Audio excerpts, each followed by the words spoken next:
5, 4, 3, 2. Ya regresamos a su programa Sucesos Multimedia y seguimos hablando del autoconcepto y el autoestima en niños. Se encuentra conmigo la licenciada Verónica Reyes, ella viene del CAPSI, y nos quedamos con una pregunta. A lo mejor el niño en su casa se siente adaptado, se siente querido, se siente elogiado, pero sale y se topa con otra realidad, y ahora sí, ¿qué tanto se daña la autoestima en esos casos? Pues sí se puede dañar, sobre todo si esta gente que está dándole malas referencias en cuanto a él mismo, ¿verdad? Si hay críticas o hay abusos, si esa gente es significativa para él. Por ejemplo, no es lo mismo que un amiguito, ¿verdad? Al que no sea con el que se junte le diga algo, a que su amiguito con el que siempre anda le ofenda o le critique, o sea la maestra, ¿verdad? Las figuras significativas, lo que es las personas que son importantes para él son las que le pueden afectar. Pero sin embargo, si el niño tiene unos canales de comunicación abiertos con la mamá, con el papá, con las personas que lo cuidan, él seguramente va a ir y levantar la mano. ¿Por qué me dijo esto? ¿Verdad? Si yo no soy así. Y entonces, si encuentra un apoyo, un respaldo, seguramente esta persona va a decir, pues es que algo debe pasar, pero eso no significa que tú seas eso, ¿verdad? Se puede dar cualquier otra explicación sin que tenga que ver con que él acepte una ofensa o un maltrato que le haga su autoestima. Por ejemplo, cuando en la familia se está sufriendo violencia familiar, se sufre esa violencia familiar, ¿y qué pasa con el entorno? Se dañan las parejas, se daña el papá, la mamá, y se dañan los hijos, ¿no? ¿Qué pasa con el autoestima en general de la familia? Bueno, para hablar de eso en general, primero hay que hablar de lo particular y lo personal. Es muy llamativo cuando estamos en terapia, por lo menos en grupal, ¿verdad? Que nos hacen referencia a mujeres, es que yo no era así, ¿verdad? Yo antes pues yo hacía lo que quería hacer, me desenvolvía, yo no tenía pena, yo no tenía vergüenza, yo sabía que tenía la capacidad, tenía trabajo, estudio, tenía muchos proyectos. Y lo que hacemos mucho en el grupo es que medimos la autoestima, ¿verdad? Ponemos una reglita, así tal cual, del 0 a 10, ¿cómo calificas tu autoestima?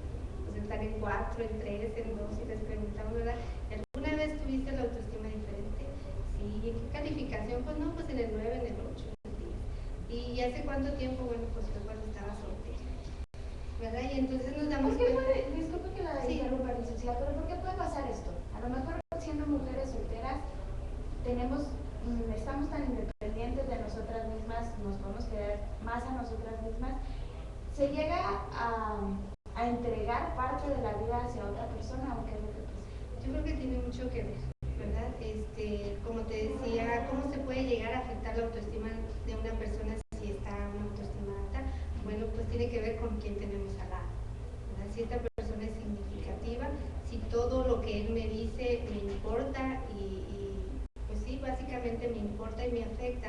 Entonces, si él tiene un mal concepto de mí, si él me habla de determinada forma, y como yo le creo, y yo creo que él tiene razón, ¿verdad? Y yo confío en él, entonces lo voy a aceptar.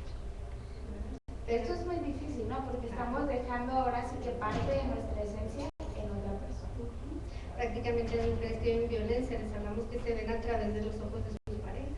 Ellas ya perdieron su autoconcepto, dejaron de conocerse. De hecho, les preguntamos, dime algunas cualidades y no las encuentran, ¿verdad? Porque se ven a través de los lentes de los ojos de su pareja, ¿verdad? Y si ese ver es eres esto, eres lo otro, una constante crítica, y bueno, y estamos hablando de violencia familiar, ¿verdad? De ofensas, de maltratos, de eso estamos hablando. Y entonces la mujer realmente cree todo esto, y son efectos de la violencia conyugal, de la violencia de pareja, en que se va deteriorando. Claro que muchas otras cosas, ¿verdad? Pero en este momento estamos hablando. Y por ejemplo, en ese punto, donde la mujer empieza a perder su autoestima, pero ella misma niega que la está perdiendo, ¿no? Se pone una venda y dice, no pasa nada. ¿En qué momento se puede dar uno cuenta? Yo creo que sí te das, pero yo creo que todo el entorno no te permite ver más allá, ¿no? Y sí, la situación propia de la violencia familiar, digo, es muy difícil que de repente la persona a quien amas, la persona en la que confías y en la que quieres,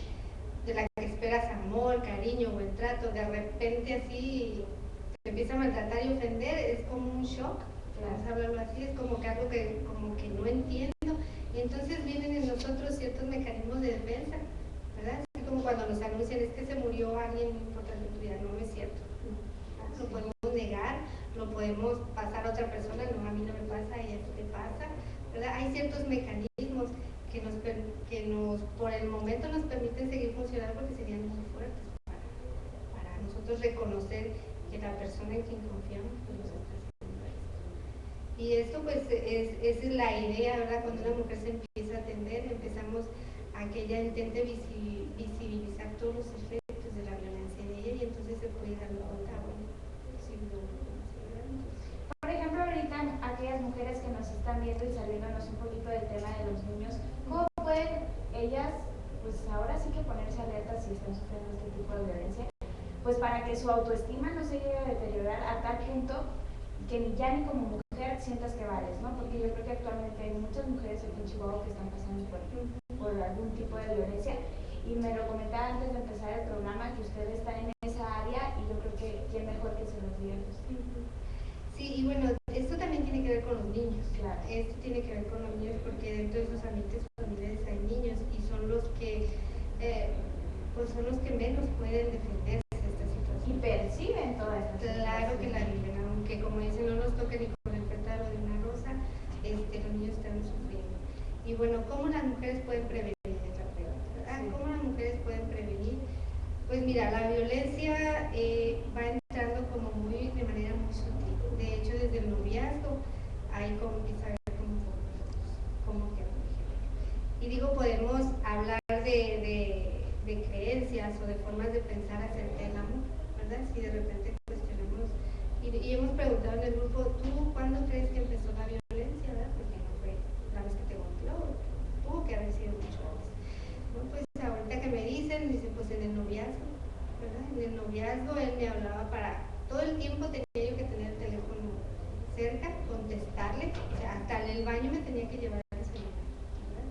Y entonces tenía que estar disponible para él todo el tiempo. De repente se me aparecía en la casa, se me aparecía en el trabajo, en la escuela, en todas partes. Él tenía que estar viendo con quién iba, ¿verdad? Yo tenía que informar a dónde voy, a dónde vengo, qué pienso, qué creo. Y entonces son todas esas formas de control.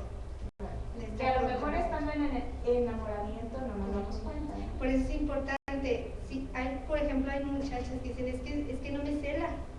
Es que me ama porque me habla mucho, ¿no? Me habla mucho, es que me ama tanto que me cela, porque si no me celara, no me ama. Y entonces es así como un concepto del amor un poquito retorcido, ¿verdad? Porque el amor no tiene que ver con el control, al contrario, con la confianza y la libertad. Pero si le ponemos tintes de amor, eso pues donde ya no la creímos, y ahí empieza el control. En realidad la violencia tiene que ver con el control y el sometimiento a otra persona. Y va a ir poco a poco, gradualmente, hasta que se establece ya en sí. No quiere decir que esos eventos sean violentos, ¿verdad? Sino que poco a poco se va a ir estableciendo el control para que ella, como dice, no se salga de boca. Y si se sale, pues entonces viene la violencia. ¿Qué pasa con los hombres, licenciada? ¿Los hombres también se les puede llegar a deteriorar la autoestima? Claro que sí. Hablamos siempre mucho de la mujer y decimos que la mujer, pero el hombre puede llegar a sufrirla al igual que una mujer. La violencia. No la violencia, me refiero a la autoestima en sí, hablando del entorno familiar que estamos hablando. Sí, de hecho es exactamente lo mismo entre los hombres y las mujeres. De hecho, una de las características de hombres, hablando de esta parte de violencia, de las características que pudiera tener un hombre generador de violencia, que actúa violentamente, es precisamente su autoestima. Es una autoestima baja, tiene mucha inseguridad. Y entonces no puede establecer una relación adecuada de persona a persona igual, sino que la establece como que tú eres de mi propiedad y entonces ya eres mía. ¿Sí? Pasas a ser parte de mí y entonces ya mi autoestima está muy alta porque tú eres parte de mí. Pero en el fondo la autoestima sigue siendo baja. Eso podría ser esos patrones de conducta que se vienen ahora sí de generación en generación. Claro que sí puede ser. Sí, de hecho la violencia es algo aprendido. Ese hombre que usa ese control hacia su pareja, pues seguramente lo aprendió. ¿Dónde lo aprendió? Pues en la casa. Y que asume que su pareja puede decirle qué hacer y qué no hacer, fue porque seguramente vio un modelo en todo caso, no aprendió de esa forma. O socialmente se le indica que esa es la forma adecuada de ser mujer. En este caso que estamos hablando ahora sí de la pareja en sí, ¿cómo podemos prevenir para no llegar a esto? Prevenir entre los dos. La comunicación es esencial. ¿Qué más podría ser? Bueno, y hablando de la comunicación, a veces nos vamos con que la comunicación es hablar, ¿verdad? La comunicación, estadísticamente se habla que el hablar solamente es un 5, un 12%. Nosotros estamos comunicando todo el tiempo aunque no hablemos, ¿verdad? Y entonces nosotros podemos comunicar con gestos, con actuaciones, ¿verdad? Y bueno, eso es parte de la comunicación, básicamente el autoconcepto, ¿verdad? En una pareja se juntan como dos mundos. ¿Qué pasa cuando, por ejemplo, ya estás casada, llegas a una edad donde tu cuerpo cambia, tu físico empieza a cambiar, tu carácter empieza a cambiar y tú mismo empiezas a deteriorar tu autoestima?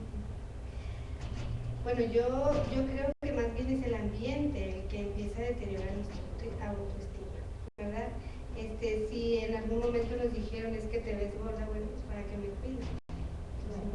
Bueno, pues para que veo lo que comas y de todo modo estoy gorda y de todo modo no le gusta, ¿verdad? No es algo que claro que uno lo dice, ¿verdad? Pero no es algo que tenga que ver con uno, sino que tiene que ver con el ambiente, con lo que estoy no lo que estoy provocando, con lo que el otro piensa en mí, ¿verdad?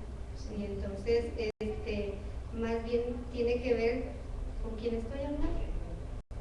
Nos vamos a ir a un pequeño corte comercial y regresando nos vamos ahora sí en específico cómo daña este tema que estamos tratando de las parejas con violencia a los niños en su autoestima. ¿Sí? Vamos a un corte comercial y regresamos con él.